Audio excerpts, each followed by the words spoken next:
क्या आप जानते हैं 15 अगस्त 1947 को आजादी के जश्न के बीच अमृतसर स्टेशन पर मौत से भरी एक ट्रेन पहुंची थी, लेकिन इस ट्रेन से एक भी यात्री बाहर नहीं निकला। सभी खिड़कियां खुली हुई थी, दरवाजे बंद थे, जैसे ही पूरी ट्रेन भूतों से भरी हो। इस भयानक मंजर का पूरा हाल डोमिनिक लेपियर ने अपनी किताब फ्रीडम एट मिडनाइट में लिखा है। पहले मैं आपको वो हिस्सा पढ़कर सुनाता हूं। 15 अगस्त की झुकती दोपहर को अमृतसर के स्टेशन मास्टर छेनी सिंह विलाप और उन्माद में डूबी शरणार्थियों की भीड़ को काटते हुए आगे आ रहे थे। स्टेशन पर नंबर 10 डाउन एक्सप्रेस आई थी। इस ट्रेन ने छेनी सिंह के सामने एक ऐसा सीन रखा जिसे वो जीवन भर भूल नहीं पाए। लोको पायलट का चेहरा एकदम फक हुआ पड़ा था और 4 हथियारबंद सैनिक उसको गार्ड कर रहे थे। छेनी सिंह समझ गए कि कुछ बहुत भयानक बात हुई है। उन्होंने आगे बढ़कर ट्रेन की 8 बोगियों को घूर कर देखा। सारी खिड़कियां खुली थी, लेकिन अंदर एक भी आदमी दिखाई नहीं दे रहा था। एक भी दरवाजा खुला नहीं, एक भी आदमी बाहर नहीं निकला। तो क्या उस ट्रेन में केवल अदृश्य भूत यात्रा कर रहे थे? चारों तरफ पसरे एक अजीब सन्नाटे में छेनी सिंह ने पहली बोगी का दरवाजा खोल दिया। बोगी में कदम रखते ही उन्हें समझ आ गया कि 10 डाउन एक्सप्रेस से एक भी यात्री नीचे क्यों नहीं उतर रहा था। नहीं, उस ट्रेन से केवल अदृश्य भूतों ने यात्रा नहीं की थी। उस ट्रेन में केवल लाशें लदकर आई थी। डिब्बे के फर्श पर लाशों के ढेर गड्ढम गड्ढ पड़े हुए थे। कटे हुए गले, फटी हुई खोपड़ियां बाहर निकली जा रही थी। कटे कटाए हाथ पैर और धड़ डब्बे के गलियारे में बिखरे पड़े थे। उस भयंकर सन्नाटे में स्टेशन मास्टर ने किसी के कराहने का हल्का आभास पाया। ये सोचकर कि शायद कोई जिंदा बच गया हो, छेनी सिंह ने पुकारा, सुनते हो, ये अमृतसर है। इन शब्दों को सुनकर कुछ लाशों ने हिलना शुरू किया। एक औरत ने अपने बगल में से अपने पति का सिर उठाया और उसे बाहों में भरकर दहाड़े मारकर रोना शुरू कर दिया।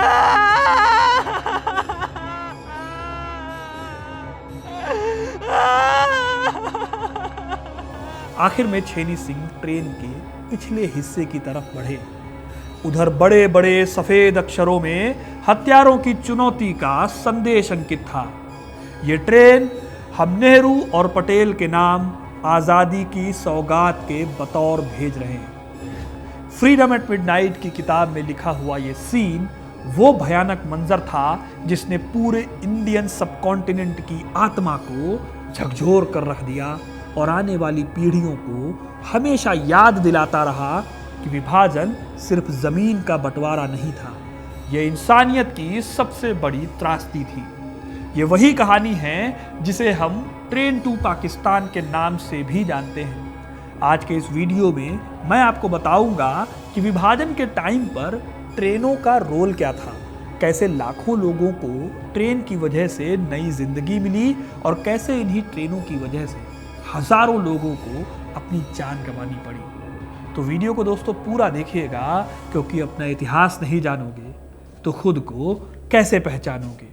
लेखक उर्वशी बुटालिया अपनी किताब the other side of silence में बताती हैं कि विभाजन की हिंसा में करीब 10 लाख लोगों की मौत हुई थी। करीब 1 लाख महिलाओं का या उनका अपहरण कर लिया गया।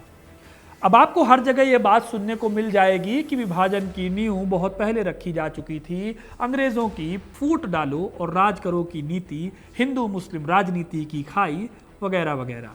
इन सब की डिटेल्स में मुझे नहीं जाना, लेकिन जब 3 जून 1947 को माउंटबेटन योजना की घोषणा हुई और सिरिल रेडक्लिफ ने सिर्फ 5 हफ्तों में विभाजन की एक लाइन खींच दी, तो इन सब से अलग जो प्रैक्टिकल प्रॉब्लम आई वो ये थी कि लाखों लोग रातों रात अजनबी हो गए।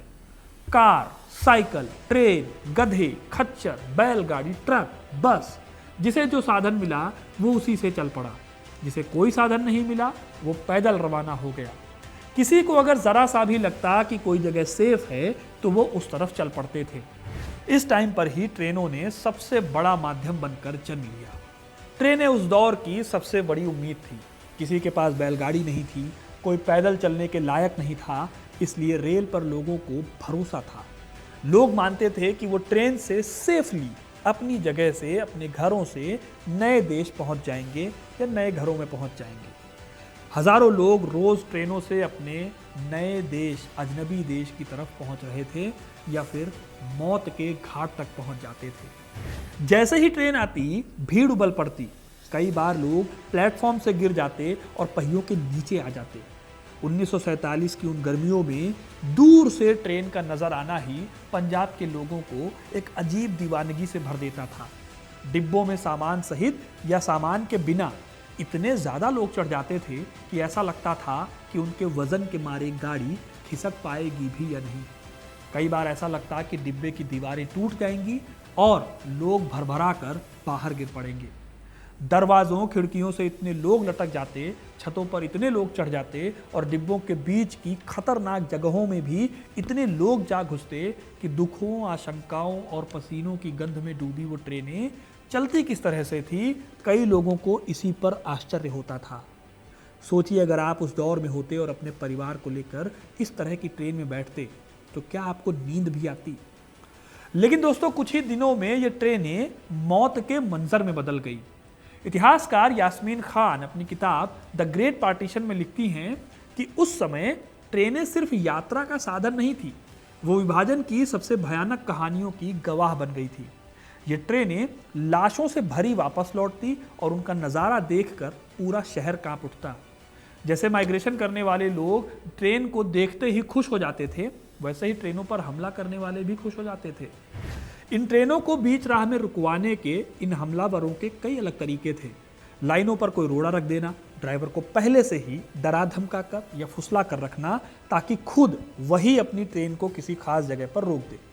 ट्रेन में अपना कोई ऐसा आदमी घुसा देना जो खास जगह के आते ही ट्रेन की चेन खींच दे। सिख नारा लगाते सत श्री अकाल, मुसलमान कहते अल्लाह अकबर, और फिर रुकी हुई ट्रेन पर हमलावर टोलियां खूंखार पने के साथ टूट पड़ती।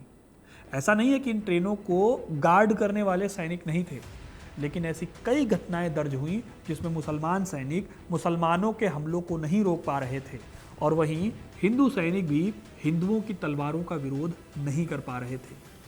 इसी वजह से इन ट्रेनों का नाम ही पड़ गया विभाजन की ट्रेनें, द ट्रेन्स ऑफ पार्टीशन। ट्रेनों में होने वाली इस क्रूरता के सबसे बड़े सेंटर बने पंजाब और बंगाल। ट्रेनें लाहौर से अमृतसर और दिल्ली की ओर आती तो कभी दिल्ली से कराची की ओर जाती, लेकिन अक्सर इनमें लोग जिंदा नहीं बचते थे। कई बार पूरे गांव के गांव इन ट्रेनों पर सवार हो जाते और बीच रास्ते में उनका कत्लेआम कर दिया जाता। इयान टैलबॉट ने अपनी किताबों, खासकर Punjab and the Raj 1849 to 1946 और दूसरी किताब द पार्टीशन ऑफ इंडिया में इस पूरी जर्नी के बारे में डिटेल में लिखा है। वो लिखते हैं, रेलवे जो लाखों लोगों को एक जगह से दूसरी जगह ले जा रही थी, वो खुद जेनोसाइड के स्थल बन गए। ट्रेनों में सिर्फ शव पहुंचते, कई बार शायद ही कोई जीवित बच पाता था। पंजाब के मैदानों से गुजरने वाले शरणार्थी ट्रेनें खास तौर पर अनसेफ थी। कई बार पूरी की पूरी ट्रेन रोककर उसमें सवार हर एक शख्स को मौत के घाट उतार दिया जाता था। इस तरह से एक टाइम पर ट्रेनों में लोगों की बजाय बस लाशों को ढोया जा रहा था। इन ट्रेनों में बैठा हर इंसान अपनी पूरी जिंदगी समेटे था। कोई माँ अपने बच्चों को कसकर पकड़ कर बैठी थी, कोई बुजुर्ग अपने पुश्तैनी घर की मिट्टी की डिबिया छाती से लगाए बैठता था, कोई युवा अपनी नई दुल्हन को बचाने के लिए उसे पर्दे के भीतर छिपा रहा था। लेकिन जब ट्रेन स्टेशन पर पहुंचती तो ये सपने टूटी हुई लाशों में बदल चुके होते थे। खुशवंत सिंह ने इस पर एक प्रॉपर नॉवेल लिखा है जिसका नाम ही है ट्रेन टू पाकिस्तान। इसमें वो लिखते हैं, गांव के लोग सोचते थे कि ट्रेन उन्हें बचा लेगी, लेकिन वही ट्रेनें उन्हें असल में मौत के मुंह तक ले गई। ऐसा नहीं है कि ये हमले सिर्फ हिंदुओं के ऊपर हो रहे थे, इस गलतफहमी में मत रहिएगा। भारत और पाकिस्तान दोनों तरफ ट्रेनों पर एक जैसे हमले हो रहे थे। फ्रीडम एट मिडनाइट से पता चलता है कि दोनों ही तरफ इंसान का लिंग, उसका वो अंग बन गया, वो बॉडी पार्ट बन गया जो तय करता था कि उसकी लाइफ बचेगी या नहीं बचेगी। भारत में सिखों और हिंदुओं ने ऐसी प्रत्येक ट्रेन यात्री का कत्ल कर दिया जो मर्द हो और जिसका खतना हो चुका हो। ऐसे ही पाकिस्तान में भी हमलावर उस हर मर्द यात्री के लिंग की जांच करते थे, जिसका खतना नहीं होता था उसे मार दिया जाता था। ऐसे दौरे कई बार आए जब लाहौर और अमृतसर के स्टेशनों पर पहुंचने वाली हर ट्रेन लाशों और घायलों से ही लदी मिली। अक्सर ट्रेनों के दरवाजे के नीचे से खून रिस रिस कर पटरियों पर गिरता था। लाहौर रेलवे स्टेशन के बारे में बताते हुए डोमिनिक लैपियर और लैरी कॉलिंस लिखते हैं कि कुछ रेल कर्मचारी मशीनी ढंग से रोबोट की तरह प्लेटफॉर्म पर पानी डाल डालकर उसे धो रहे थे। लाहौर स्टेशन पर कुछ ही घंटे पहले भारत की ओर पलायन कर रहे हिंदुओं का वीभत्स नरसंहार हुआ था। कुछ कुली एक ठेले में गड्डम गड्ड लाशों का जबरदस्त ढेर ठीक उसी तरह से ले जा रहे थे जिस तरह वो किसी गाड़ी के सामान वाले डिब्बे में रखने के लिए भारी सामान ले जाते थे। ये दोस्तों वो किस्से हैं, भयानक किस्से हैं जो विभाजन के शुरुआती चरण में ट्रेनों में देखने के लिए आम थे। इस बीच सबसे ज्यादा कहर महिलाओं और बच्चों पर टूटा। उर्वशी बुटालिया अपनी किताब the other side of silence में लिखती हैं कि विभाजन की ऑफिशियल कहानियों में औरतों और बच्चों की त्रासदी को लगभग भुला दिया गया है। उन्होंने इस किताब में ओरल हिस्ट्री के जरिए ये सामने रखा कि हजारों महिलाएं अपहरण, बलात्कार और हिंसा का शिकार हुई। दोस्तों, विभाजन की ट्रेनें सिर्फ लोगों को एक जगह से दूसरी जगह नहीं ले जा रही थी, वो इंसानियत की आखिरी परीक्षा भी बन गई थी। गुलाम भारत की राजनीति को समझाने वाले इतिहासकार बिपिन चंद्रा ने लिखा है कि सत्ता हस्तांतरण यानी ट्रांसफर ऑफ पावर की इतनी जल्दबाजी और अव्यवस्था ने ही इस हिंसा को जन्म दिया। अगर प्लान्ड तरीके से बॉर्डर जस्टिफाई होते और लोगों के माइग्रेशन की व्यवस्था होती तो शायद ट्रेनें मौत की गाड़ी नहीं बनती। लेकिन सत्ता की राजनीति ने आम इंसान की जिंदगी से ज़्यादा अहमियत जल्दबाजी को दी। सबसे बड़ी बात है कि विभाजन की कहानी सुनते वक्त अक्सर हमारी स्टडी और हमारी बहसें पॉलिटिकल एरिया तक ही रह जाती हैं। जवाहरलाल नेहरू, जिन्ना, पटेल और गांधी जी की बहसें, रेडक्लिफ की जल्दबाजी भरी नीतियां ही अक्सर हमें बताई जाती रही हैं। लेकिन इन बातों के असर ने कैसे लाखों लोगों को जिंदगी और मौत के बीच में जंग लड़ने के लिए ढकेल दिया, ऐसी बातें अक्सर कम ही होती हैं। इस दौरान उन बच्चों का जिक्र नहीं होता जो बिना अपने पेरेंट्स के स्टेशन पर भटकते रह गए। उन औरतों का जिक्र नहीं होता जिन्हें जिंदा रहने के लिए अपनी पहचान तक बदलनी पड़ी। विभाजन के दौरान सीमा पार आने वाले सभी विस्थापित लोग जहां भी ट्रेन रुक सकती थी वहीं बस जाते थे। कुछ लोग पंजाब में बस गए, कुछ ट्रेनें बॉम्बे, जिसे आज हम मुंबई कहते हैं, कुछ कलकत्ता यानी कोलकाता, और कुछ यूपी के बरेली तक गई। कई लोग साउथ इंडिया में भी पहुंचकर बस गए। आखिरकार जब विभाजन की विभीषिका रुकी तब ट्रेनों में होने वाले कत्लों पर भी लगाम लगी। लेकिन ट्रेन में बैठने वाले हर शख्स को अक्सर ये पता होता था कि उनकी जान का कोई भरोसा नहीं है, फ्यूचर तो आप जाने दीजिए। हालांकि शुरुआती कुछ महीनों बाद दोनों देशों की सरकारों और सेनाओं के साथ लोकल ऑर्गेनाइजेशंस ने मिलकर कुछ ऐसे सिस्टम बनाए जिससे ट्रेनों में होने वाले नरसंहार कम भी हो गए। सबसे पहला कदम था ट्रेनों को मिलिट्री की सेफ्टी देना ताकि हमलावरों से लोगों को बचाया जा सके। जब हालात बहुत बिगड़ गए तो इंडियन आर्मी और पंजाब बॉर्डर मिलिट्री पुलिस को इन ट्रेनों का जिम्मा दिया गया। इस दौरान डिब्बों के अंदर ही नहीं, ट्रेनों की छतों पर भी सैनिकों को तैनात किया गया। ट्रेनों के साथ साथ रेल पटरियों और स्टेशनों पर चौकसी कड़ी कर दी गई ताकि हमलावर घात लगाकर हमला न कर सके जैसा वो पहले कर रहे थे। इस तरह धीरे धीरे शरणार्थियों का भरोसा फिर से बनना शुरू हुआ जो विभाजन की हिंसा में टूट गया था। दूसरा कदम था कॉन्वॉय सिस्टम की शुरुआत। पहले जो शरणार्थी ट्रेनें होती थी उनका कोई फिक्स टाइम नहीं होता था, इस वजह से उनका सुराग लगाना आसान था। इसके बाद ट्रेनों को ग्रुप्स में बांटा गया, तय समय पर अच्छी खासी सुरक्षा के साथ उनको भेजा जाने लगा। दिल्ली, अमृतसर और लाहौर जैसे बड़े स्टेशनों पर डिफेंस कॉरिडोर बनाए गए ताकि कोई भी भीड़ या हमला ट्रेन तक ना पहुंच पाए। दोस्तों, हालात इतने गंभीर थे कि भारत और पाकिस्तान की नई बनी सरकारों को भी कंबाइन रूप से कदम उठाने पड़े। सितंबर 1947 में इंटर डोमिनियन एग्रीमेंट साइन हुआ। इसके तहत दोनों देशों ने शरणार्थी ट्रेनों की सुरक्षा के लिए आपसी तालमेल स्थापित किया। सीमा पर खास तौर पर लाइजन ऑफिसर्स तैनात किए गए जो ट्रेनों की आवाजाही की निगरानी करते थे। पाकिस्तान से भारत आने वाली ट्रेनों की हालत भारतीय अधिकारियों को पहले से बताई जाती थी और इसी तरह से भारत से जाने वाली ट्रेनों की खबर पाकिस्तान को दी जाती थी। इस आपसी तालमेल ने अचानक होने वाले हमलों की पॉसिबिलिटीज़ को काफ़ी कम कर दिया। फिर सरकारों ने स्पेशल रिफ्यूजी ट्रेनें भी चलाई। इन ट्रेनों की बोगियां खाली रखी जाती और पूरी ट्रेन एक मिलिट्री घेरे में चलती। इस तरह लोगों के बीच ट्रेनों को सेफ माना जाने लगा और फिर से लोग ट्रेनों पर चढ़ने लगे थे। लोग इन्हें कंपैरेटिवली ज़्यादा सेफ मानकर इन पर चढ़ने लगे। इसके अलावा लोकल एनजीओज ने भी काफ़ी इंपॉर्टेंट भूमिका निभाई।